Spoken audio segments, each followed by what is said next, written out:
hoje eu tô aqui pra trazer mais uma resenha pra vocês.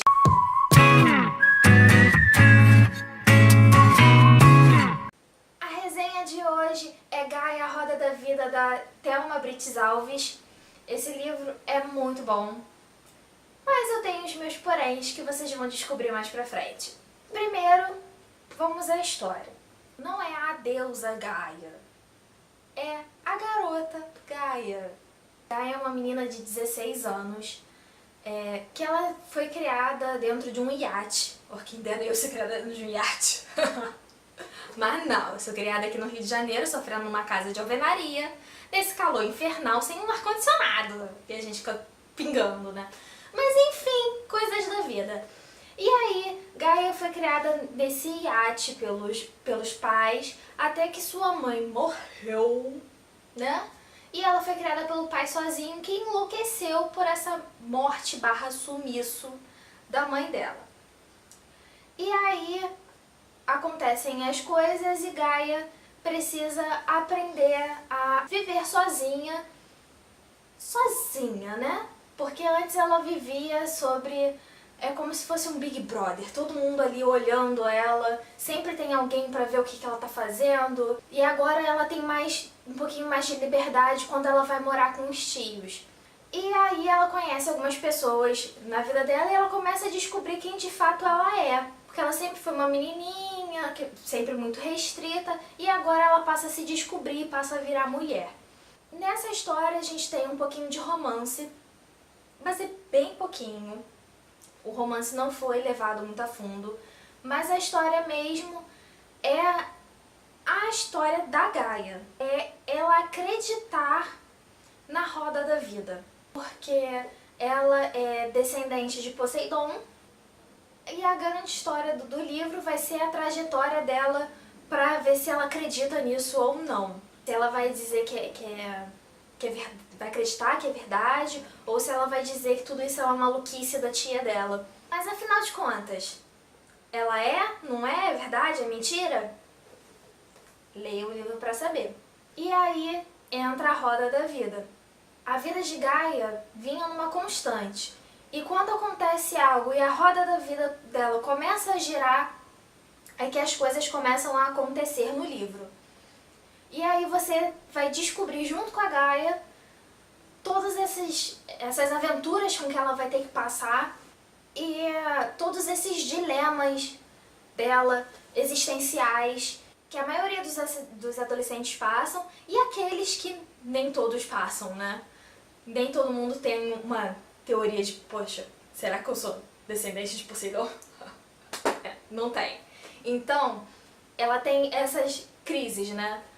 Passa de crise de adolescente, de amadurecimento, e essa crise dela de que aceito ou não aceito, é verdade ou não é verdade, as coisas que eu tô vendo são verdade ou eu deleto tudo, como é que faz. E também acreditar, confiar em certas pessoas. Ela vai ter que aprender a confiar e aprender a confiar em si mesma.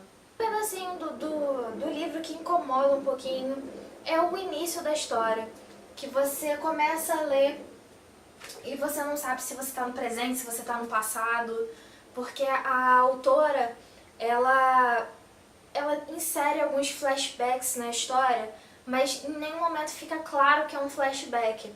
E só de acordo com o que você vai lendo esse pedaço, mais pra frente você descobre, ah não, isso aqui aconteceu antes. Mas não tem nenhum auxílio de edição que ajude a distinguir esses momentos de flashback.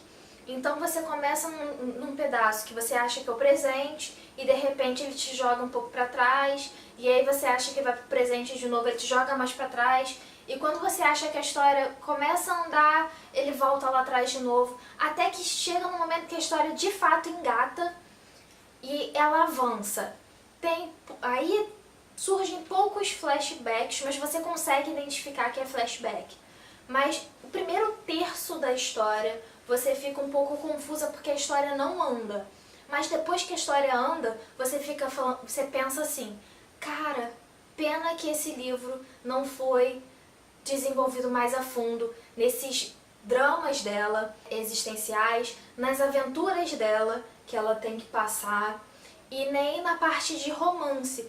Acontece tudo muito rápido e nem tanto a fundo, né? Dos relacionamentos e das situações. Que é o que eu gostaria de ter visto um pouquinho mais. Mas fora isso, a história, cara, a história é interessante, é muito interessante.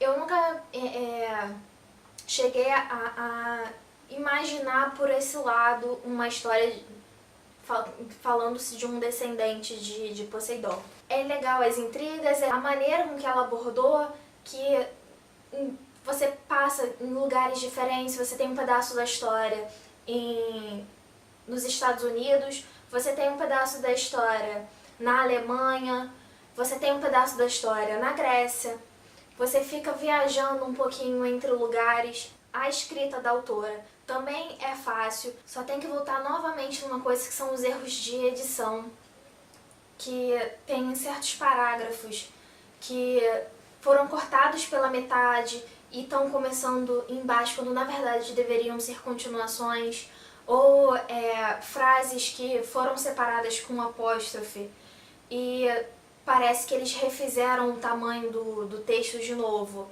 e reorganizaram o texto, e aí essa palavra que devia estar separada em algum canto ficou no meio do texto com apóstrofe. E outros errinhos assim que você vê claramente que foi na hora da montagem do livro para a edição, que assim incomodam um pouquinho porque a história é boa, né? E você pega esses errinhos, incomoda, porque dificulta a leitura e também porque diminui um pouquinho a qualidade da história, sabe? Que merecia todo o seu louvor, porque é uma história bem original. Além da Gaia, a gente tem alguns personagens principais na história que fazem diferença. Tem o Jason, que é um rapaz de 18 anos, super charmoso, apaixonante, e que você quer cada parte do livro ver mais do Jason. E você tem ali os conflitos dele, que ele passa, porque ele era órfão, que foi adotado pelos tios da Gaia, e ele foi adotado ali pela família, né, e de repente surge a Gaia ali, e tem uns momentos que ele passa ali de ciúme, apesar do romancezinho dele com a Gaia.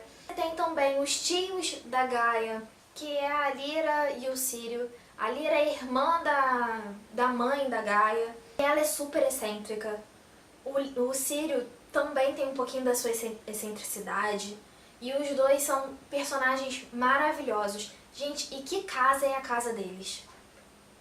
Cara, fora do normal, assim, do que você possa imaginar é a casa deles. Eu tento imaginar, eu consigo imaginar uma parte, mas eu fico querendo ver de verdade a casa deles, sabe? E você tem outros personagens também muito legais na história que aparecem menos, né, por causa da situação da história, mas que provavelmente a gente pode ver muito mais pra frente, porque a história, infelizmente, não acaba nesse livro. E eu fico aqui me corroendo pra saber o que acontece, porque a trama principal da história, que você fica, caraca, e como é que vai acontecer isso aqui? Porque tem uma profecia no meio, e como é que essa profecia vai se desenrolar? E como é que vai chegar? E você não sabe porque tem que esperar a continuação. E eu fico aqui me corroendo, porque eu quero a continuação, porque eu quero saber o que acontece. Bom, gente, eu não vou me prolongar um pouquinho mais, porque senão eu vou acabar dando spoiler do livro. Mais do que provavelmente eu já dei. Mas eu vou ficar por aqui. Tem uma resenha no blog que foi feita por outra pessoa. Confere lá, porque a opinião pode estar um pouquinho diferente. E vai ter provavelmente um pouquinho mais explicando de outras coisas. Não esquece de curtir as nossas redes sociais, o link tá todo aqui na descrição do vídeo. Dá aquele likezinho no vídeo se você gostou. Comenta aí se você já leu Gaia, o que você achou. Se você não leu ainda, ficou interessado, quer ler, quer saber a história? Conta pra gente. E não esquece, se inscreve no canal. É só clicar no botãozinho aqui embaixo. Clica no sininho para receber todas as notificações dos vídeos novos. Beijinho, galera.